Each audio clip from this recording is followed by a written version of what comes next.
Hey, what's up, guys? Welcome to the channel if you're new, and welcome back if you're returning. Hope you're having a nice day. Today we have Fortune Ladies for Edison format. If you guys like Goat, Edison, Tengu Plant, hat format, we have it all here, so subscribe for more. Like the video, it's free of charge. Fortune Ladies. We have a 40 card main deck and a 15 card extra deck. This deck seems to be like a popular rogue one for Edison format. It has become a little more accessible with the reprints. Before it was just really hard because everything was a rare out of Ancient Prophecy, which is an old set. To start off with, we're playing the main one. We're playing 3 Fortune Lady Light. She is the level 1. All the Fortune Ladies are different levels and different attributes, which is pretty cool. It says, this card's attack and defense becomes its level times 200. Once returned, during your standby phase, increase this card's level by 1, maximum of 12. If you get this card to level 12, that's insane. But even then, it would only be 2400 attack. When this face-up card leaves the field by card effect, you can special summon 1 Fortune Lady monster from your deck. Insane, right? Summoning from deck in Edison format is just really strong. Next up, we have 2 Fortune Lady Dark. Fortune Lady Dark says this card's attack and defense becomes equal to its level times 400. During each of your standby phases, increase this level of this card by 1, maximum of 12. When a face-up Fortune Lady monster you control destroys an opponent's monster by battle and sends it to the graveyard, you could select and special summon 1 Fortune Lady monster from your graveyard. Okay. We're playing 2 Fortune Lady Water. This is what I was mentioning about those OTS reprints. This is a common now. This one is equal to its level times 300. And then, let's get to the main effect. If this card is special summoned while you control a Fortune Lady monster, except Fortune Lady Water, you get to draw 2 cards. So it's a pot of greed. Kind of crazy. And then lastly, we're playing 2 winds and 1 fire. Wind is going to allow us to destroy a number of spell traps you put on control equal to the number of face-up Fortune Lady monsters you control when it's normal or special summoned. When this card is normal summoned. Just normal summon only. And then fire says, when this card is special summoned in face-up attack position by the effect of a Fortune Lady card, destroy 1 face-up monster your opponent controls. And then you're going to burn them equal to the monster's attack.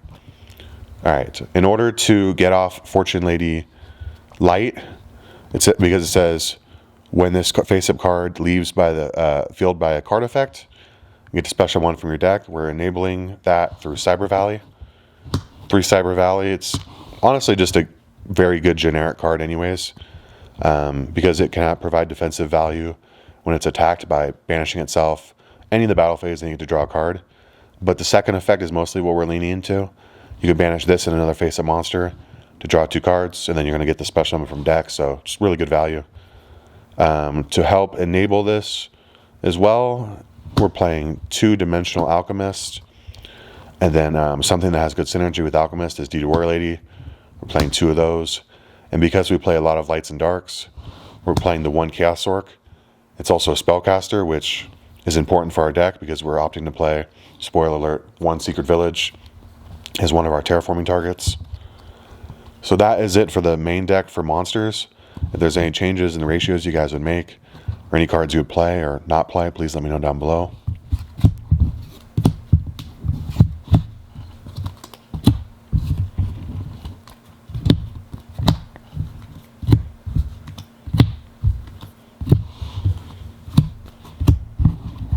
Alright, spells and traps up next.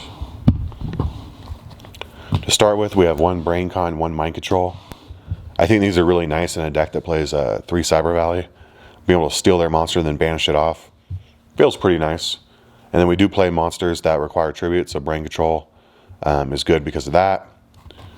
And then next up, we're playing the 1 MST as our final 1-of on the spells, for the ones that are limited to 1 anyways.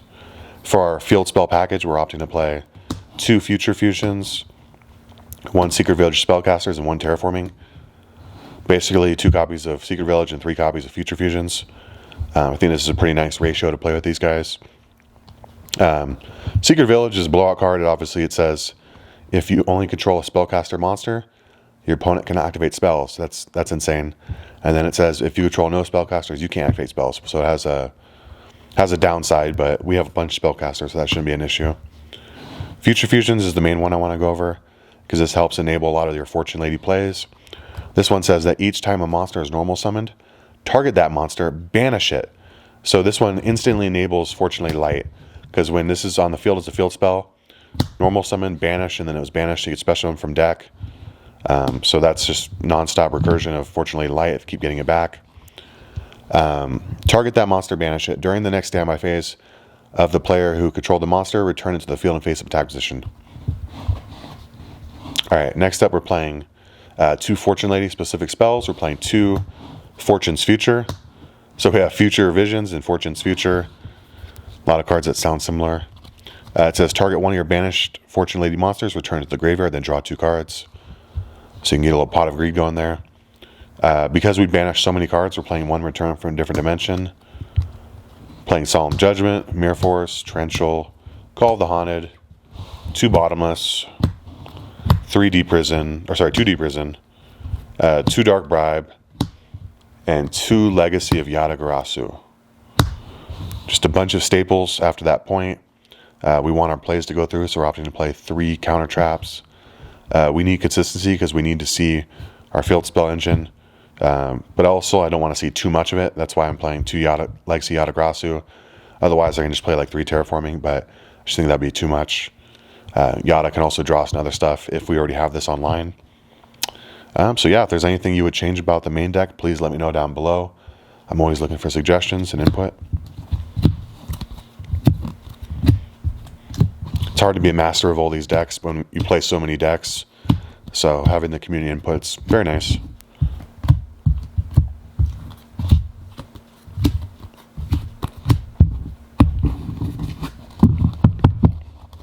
Alright, for the extra deck, we're going to go ahead and play a bunch of generic stuff. Because we do play tuners.